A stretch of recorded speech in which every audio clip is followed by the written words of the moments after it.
Army officer अपनी मंगेतर के साथ एक थाने में जाता है शिकायत दर्ज कराने के लिए। दरअसल उसकी शिकायत तो सुनी नहीं जाती है और उल्टा पुलिस वाले उनसे अभद्र व्यवहार करने लगते हैं। हद तो तब हो जाती है जब उस आर्मी ऑफिसर के पास एक पुलिस वाला जाता है, उसकी पैंट उतरवाई जाती है और पैंट उतरवाने के बाद शायद कुछ देखने की कोशिश कर रहे थे। यहां से हटने के बाद वो पुलिस वाले उस आर्मी ऑफिसर की मंगेतर के पास जाते हैं। उसके अंडरगारमेंट्स तक उतरवा दिए जाते हैं और एक सीने में जोर की लात मारी जाती है। यहां से लात मारने के बाद उसके बाद फिर थानेदार आता है और थानेदार ने अपनी पैंट उतारी उस महिला के सामने और पैंट उतारने के बाद अश्लील बातें करने लगता है, गंदी संदी बातें करने लगता है। वो रो रही थी, चीख रही थी, चिल्ला रही थी और इस तरह की बातें करने से कह रही थी, बचने की अपील कर रही थी, लेकिन सामने वालों के कानों तक आवाज ही नहीं पहुंच रही थी। कई दिन बीत जाते हैं और उस महिला का रोते हुए सोशल मीडिया पर एक वीडियो वायरल हो जाता है। उसके बाद एक के बाद एक कई वीडियो वायरल होते हैं। बात वहीं तक नहीं थमती बल्कि देश की राजधानी दिल्ली तक पहुंच जाती है। अब पक्ष हो या विपक्ष हो, सोशल मीडिया पर अलग अलग तरह के लोग अलग अलग तरह की बातें करने लगते हैं। सोशल मीडिया पर जो ये तमाम अखबार हैं, टेलीविजन है, तो अपने अपने हिसाब से न्यूज रिपोर्टिंग करना शुरू कर देते हैं। और जब ये न्यूज रिपोर्ट होती है तब लोगों को इस पूरी कहानी पर गुस्सा आता है। लोग ये सोचने पर मजबूर हो जाते हैं कि आखिरकार पुलिस का काम रक्षा करना होता है, वो भक्षक कैसे बन सकते हैं। आइए पूरी कहानी जानते हैं उस आर्मी ऑफिसर के साथ क्या हुआ और वो महिला जो कि एक रिटायर्ड ब्रिगेडियर की बेटी होती है, उसके साथ इन पुलिस वालों ने और बाकी लोगों ने क्या किया था। आदाब, नमस्कार, सत श्री अकाल। मैं उस्मान सैफी। आज की जो सच्ची घटना मैं आपको सुनाने जा रहा हूं, ये सच्ची घटना है उड़ीसा प्रदेश की राजधानी भुवनेश्वर की। भुवनेश्वर के पास एक थाना लगता है भरतपुर। बात कर रहा हूं 15 सितंबर 2024 की रात लगभग 1 बजे के आसपास एक महिला ने अपना रेस्टोरेंट बंद किया। इसी बीच में उसका मंगेतर आ जाता है। मंगेतर और वो महिला दोनों एक कार में बैठते हैं और कार में बैठने के बाद अपने रेस्टोरेंट से निकले थे भुवनेश्वर जाने के लिए। जैसे रास्ते में जा रहे हैं, 3 कार उनके कभी आगे हो जाती हैं तो कभी पीछे हो जाती हैं। उन कार सवार जो लड़के बैठे हुए थे या बदमाश बैठे हुए थे, उन्होंने इस महिला को और उसके मंगेतर को देखा और उसके बाद फिर आप देखा ना ताप देखा, उनकी गाड़ी को रोक लिया। जैसे गाड़ी को रोका जाता है उसके बाद फिर महिला से कहासुनी शुरू हो जाती है। कहासुनी कुछ इस तरह से शुरू होती है कि तुम इसे दिल्ली मत समझना, ये दिल्ली नहीं है बल्कि ये भुवनेश्वर है, ये उड़ीसा है। जब उड़ीसा की बात आती है तो कहती है कि तुम कौन हो, मैं इस तरह की कैसे बातें कर रहे हो। तो सामने वाले कहते हैं कि तुमने क्या पहना हुआ है। यानी कि उस महिला के पहनावे को लेकर उन कार सवार को बड़ी ज्यादा आपत्ति थी और इतनी आपत्ति थी कि उन्होंने उनकी चलती कार को रोक लिया। उसके बाद फिर इस महिला को गुस्सा आता है। महिला कहती है कि तुम होते कौन हो, मैं चाहे अपने पैर दिखाऊं, मैं चाहे अपने बाल दिखाऊं, मैं चाहे कुछ भी करूं, तुम क्या। जब इस तरह की बात आती है तभी वो लड़का कहता है कि हाँ, तुम मोहन मांझी को जानती हो, मोहन मांझी। जिस मोहन मांझी का नाम आता है तो महिला कहती है कौन है। तो तभी इधर से आवाज आती है, अरे मोहन मांझी यहाँ यानी कि उड़ीसा का प्रधानमंत्री है।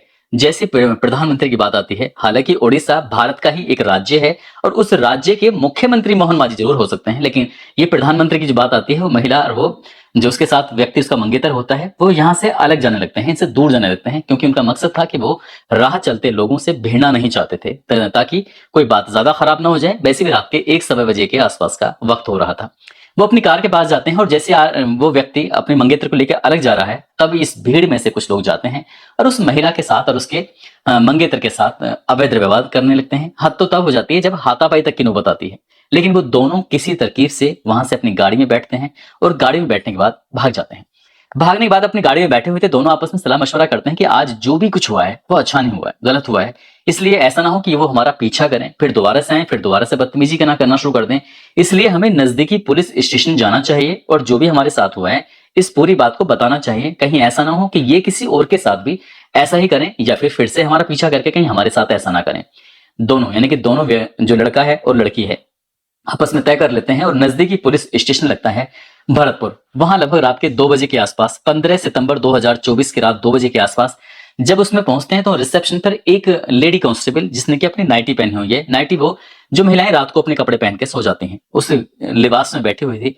तभी इस लड़की ने जाकर पूरी कहानी बयां करने की कोशिश की, बताने की कोशिश की कि हमारे साथ कुछ ऐसा हुआ है, हमें डर लग रहा है कि ऐसा ना हो कि लोग हमारा पीछा करें वही गाड़ी वाले और हम अपने घर तक ना पहुंच पाएं और फिर हमारे साथ कुछ गलत या कुछ बुरी वारदात ना हो जाए। लेकिन उस लेडी कांस्टेबल ने कुछ सुना नहीं और इसी बात पर उस लड़की को गुस्सा आ जाता है। जब गुस्सा आ जाता है तो वो जोर जोर से बोलने लगती है। अब जोर जोर से बोल रही थी, इसी बीच में एक पेट्रोलिंग पुलिस आ जाती है। पेट्रोलिंग पुलिस ने आने के बाद इस लड़की को जोर जोर से बोलते हुए देखा, तो इसी बीच में उस पेट्रोलिंग पुलिस को बहुत ज्यादा गुस्सा आने लगता है। वो भी उसके चुप रहने की हिदायत देते हैं, कहते हैं कि पुलिस स्टेशन है, आप इस तरह से जोर से चीख चीख के बातें नहीं कर सकती। तभी वो लड़की कहती है कि जो मेरे साथ हुआ है वो किसी के साथ भी हुआ तो वो चीखेगा ही, चिल्लाएगा ही। आप समझने की कोशिश क्यों नहीं करते हो? आपको पता नहीं है कि हमारे साथ कोई भी बड़ी वारदात हो सकती है। वो कई लोग हैं, उनके पास 3 गाड़ियां हैं, तो इसलिए हमारी आप मदद करिए। लेकिन पुलिस सुनती नहीं है। लड़की जब चीखने लगती है, तो इसी बीच में जब पुलिस वाले अपने काम नहीं कर रहे थे, तो जो लड़का साथ में उसके होता है अपना मोबाइल निकालता है। मोबाइल निकालने के बाद वो वीडियो बनाना शुरू कर देता है। बस उसका वीडियो बनाने का ही कसूर था, क्योंकि वो देखना चाह रहा था कि किस तरह से पुलिस काम करती है। और वो वीडियो शायद बनाने का उद्देश्य यही था कि वो किसी को दिखाना भी चाहता, पब्लिक को, कि देखो यहाँ की पुलिस कुछ इस तरह से काम करती है। जैसे ही पुलिस ने देखा कि वो लड़का वीडियो बना रहा है, उसको पकड़ा जाता है। पकड़ के खींचते हुए लेके जाते हैं, उसको हवालात में बंद कर देते हैं। जैसे उसे हवालात में बंद कर रहे थे, वो लड़की और जोर से चीखने लगती है। वो कहने लगती है कि आर्मी ऑफिसर के साथ आप इस तरह की हरकत नहीं कर सकते, आप इस तरह की बदतमीजी नहीं कर सकते। आपको पता नहीं है ये सिख रेजिमेंट के मेजर हैं। जैसे ये बताया जाता है तो पुलिस वाले हंसने लगते हैं। उन्हें लगता है कि शायद कि मजाक चल रहा है। तभी इसी बीच में पुलिस वालों ने जाकर उस व्यक्ति, उस लड़के का जो मेजर है, जो आर्मी में है, और उसकी आके पैंट उतरवाई जाती है, ऐसा आरोप लगाया जाता है। जब पैंट उतरवाई जाती है, देखा जाता है कि वो कौन है, क्या है। उसके बाद फिर वहां से वापस आते हैं। वो लड़की जब चीख रही थी, चिल्ला रही थी, तो इसी बीच में 2 पुलिस वाले उसके पास पहुंचती हैं और उस लड़की को चुप रहने की हिदायत दी जाती है। और जब लड़की चुप नहीं होती है, तो वहां से वो अलग हटने लगती है। और जब अलग हट रही थी, तभी लेडी कांस्टेबल ने उसका हाथ पकड़ा। और जैसे उसने लेडी कांस्टेबल ने उस लड़की का हाथ पकड़ा, तो उसने बहुत जोर से उस पुलिस वाले के हाथ में काट लिया। बस पुलिस वाले के हाथ में काटना था। उसके बाद उस लड़की के हाथ बांधे जाते हैं, उस लड़की के पैर बांधे जाते हैं। और अगले 30 मिनट तक इसी तरह से वो लड़की चीख रही थी, चिल्ला रही थी। अब यहां से जो थानेदार था वो भी आ जाता है, बाकी और पुलिस वाले भी आ जाते हैं। और पुलिस वाले ने एक, जो बताया जाता है कि एक ऑफिसर होता है, उसने आकर उस लड़की के शायद कपड़े उतरवाए, उसके अंडरगारमेंट्स भी उतरवाए। और जोर से, गुस्से में उस लड़की को बहुत जोर की एक लात मारी जाती है। इतनी जोर की लात मारी जाती है कि वो रोने लगती है, चीखने लगती है, चिल्लाने लगती है।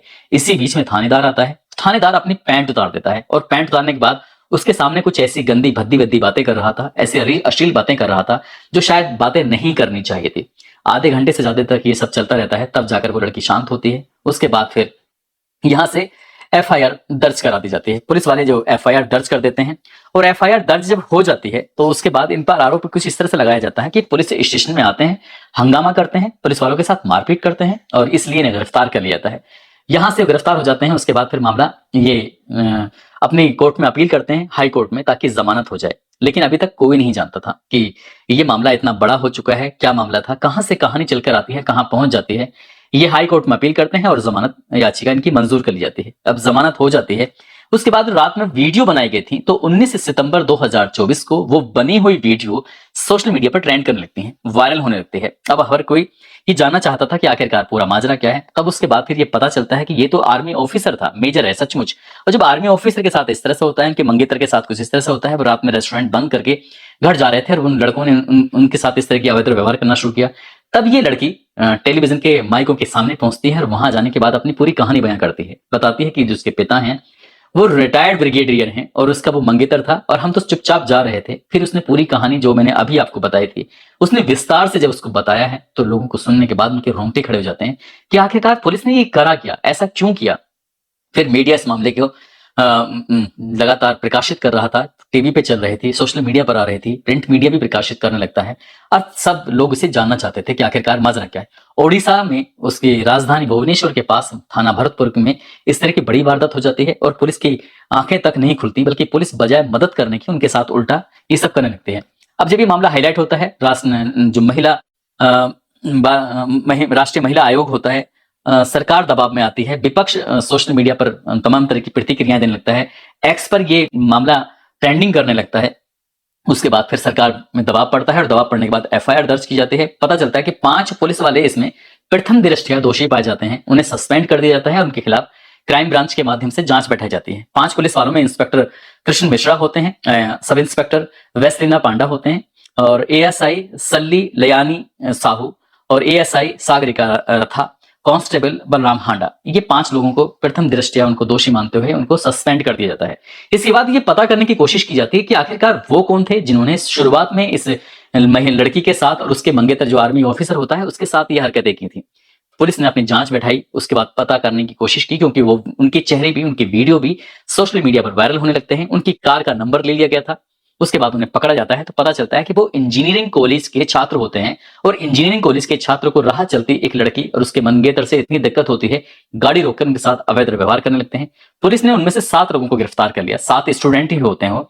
राकेश नाइक, अभिलाष सावंत होते हैं, अमन कुमार, आदित्य रंजन बेहरा होते हैं, आकाश पडियारी होते हैं, हरीश मंता और आशीष कुमार। इन 7 को भी गिरफ्तार कर लिया जाता है। इनके खिलाफ भी संबंधित धाराओं में मुकदमा दर्ज कर लिया जाता है और इनसे जांच पड़ताल करने की कोशिश की जा रही है।